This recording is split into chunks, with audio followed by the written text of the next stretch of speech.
Dans ce podcast, on vous a écouté. Vous nous avez demandé ce sujet des dizaines, voire des centaines de fois, et nous y voilà.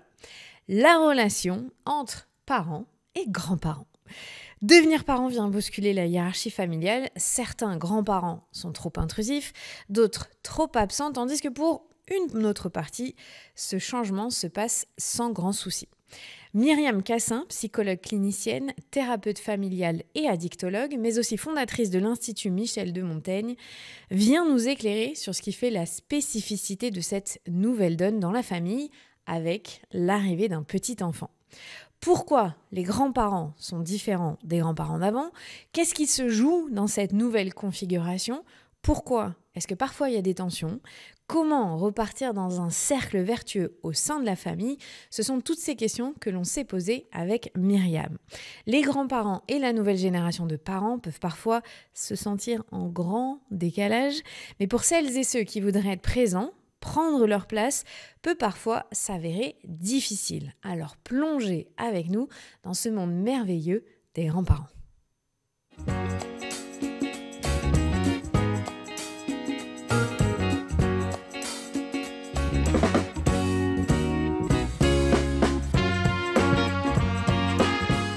Est-ce qu'on demande plus ou est-ce qu'on demande moins aux grands-parents qu'avant ? Je pense qu'on leur demande différemment quand ils existent. Parce que beaucoup de grands-parents sont tenus à distance par les distances géographiques. Ça, c'est la première chose. Donc, on essaie de maintenir un lien par vidéo. Bon, là, c'est assez simple. On a les grands-parents une fois par mois. On peut gérer la relation avec eux. Ensuite, statistiquement et sociologiquement, les grands-parents qui sont le plus sollicités en France sont les grands-parents de familles monoparentales. D'accord.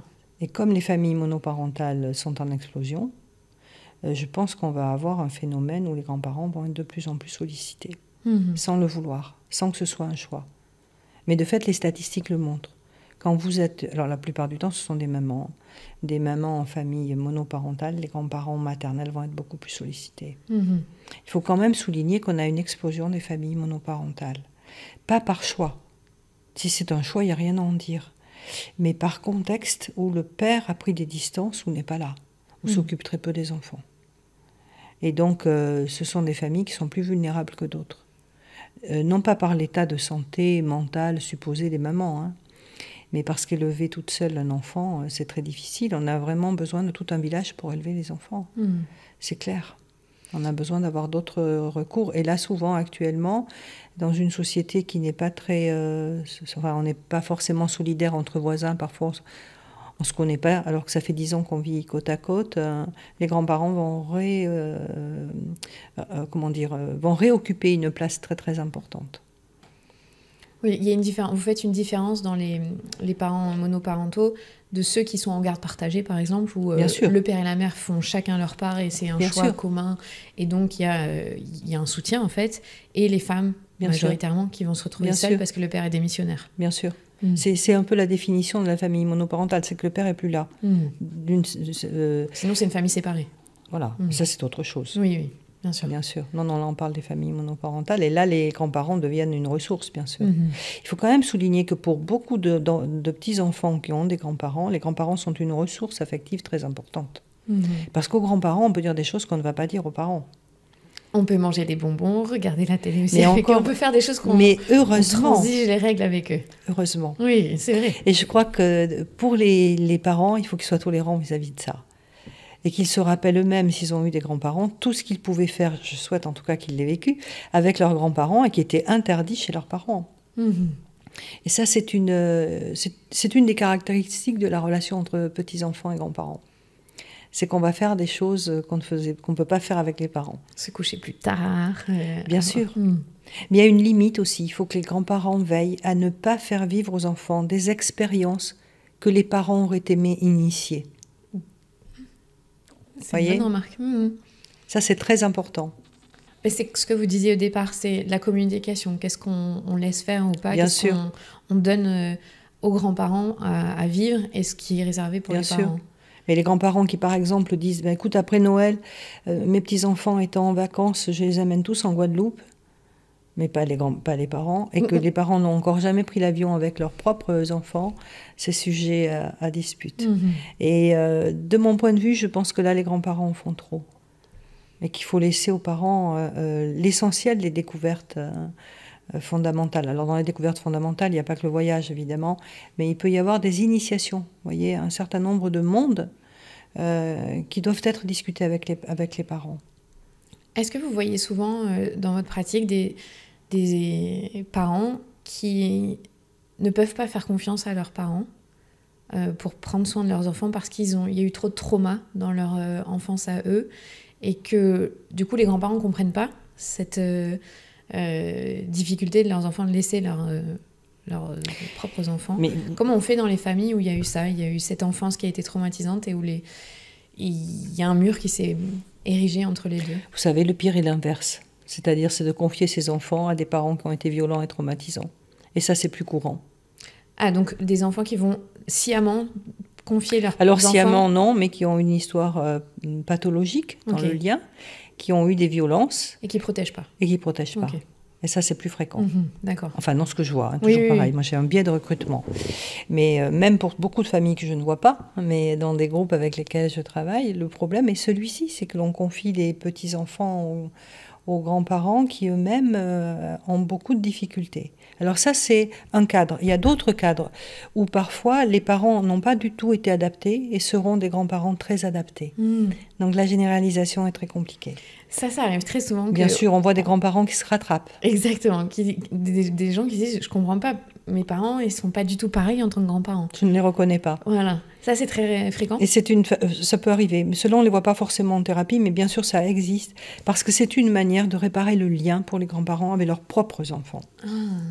Et de faire, d'une certaine manière, ce qu'ils n'ont jamais fait pour leurs enfants.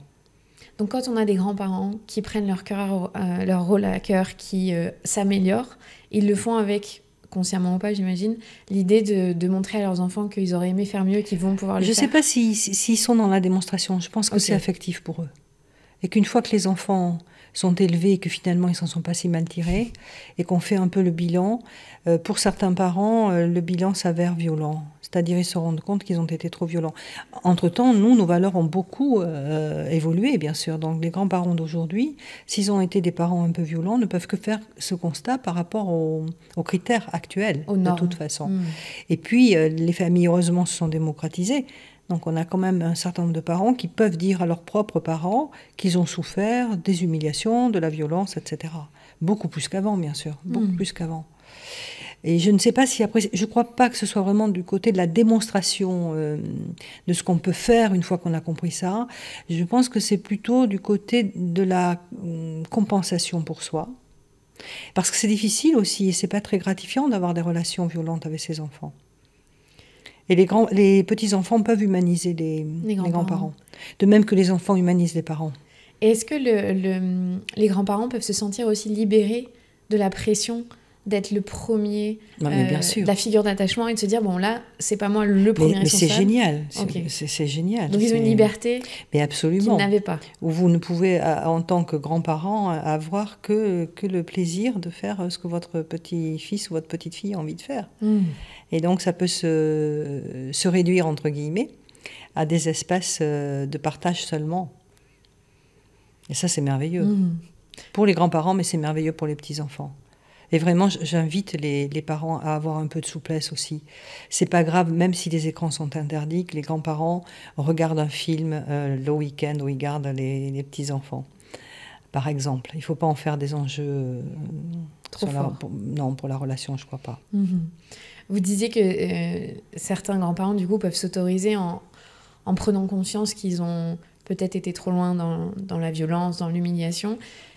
Il n'y a pas longtemps, j'ai eu une discussion avec mon père qui, lui, me disait que c'était surtout le temps.